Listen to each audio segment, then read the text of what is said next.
Veritas, 846 Kapanani, 55 years of Catholic Broadcasting.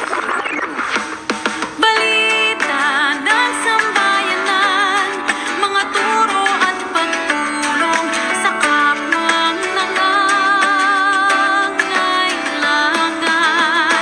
Veritas 846, ang radyo ng simbahan. Member, Catholic Media Network and kapisanan ng mga broadcaster ng Pilipinas. So, ang Kapanalig Philippine Standard Time ay 8:33 na po ngayong umaga.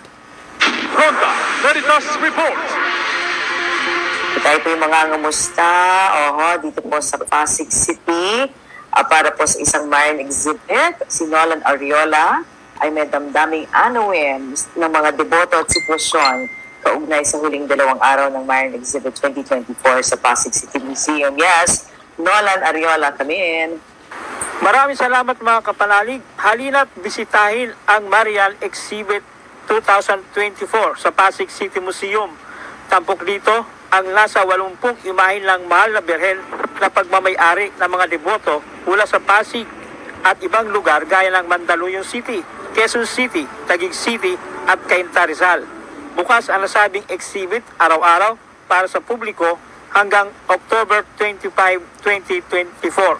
Para sa mga interesadong bumisita, maaari itong puntahan mula alas 8 ng umaga hanggang alas 8 ng gabi sa second floor ng Pasig City Museum.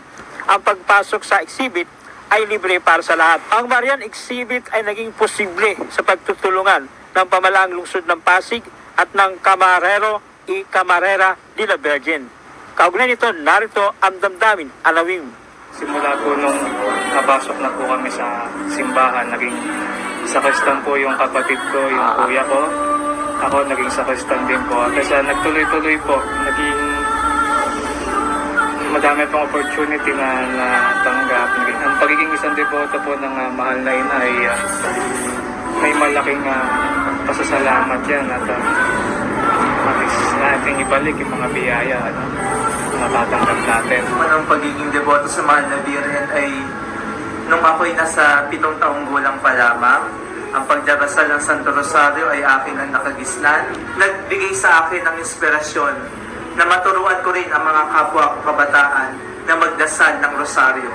Lalo na ngayon, buwan ng Santo Rosario, kaya nagkakaroon kami ng house-to-house rosary. At doon, ang mga kabataan ay aking tinuturuan araw-araw. Yan ang tinig ni na Arvin at Rico. Mga kapanalig, isa sa advokasya ng simbahang Katolika ay ang palawakin pa at patatagin pa ang panampalataya sa Diyos. Para sa Veritas 846, ang radyo ng simbahan, ako ang inyong kapanalig, Nolan Ariola, sumainyo ang katotohanan. Ronda Veritas Report.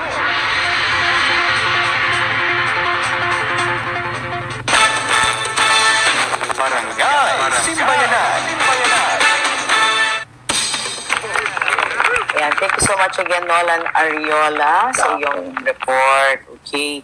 So, tayo nga po ay kuha ng update sa mga naging epekto po ng bagyong Christina. Ongoing pa rin po ngayon.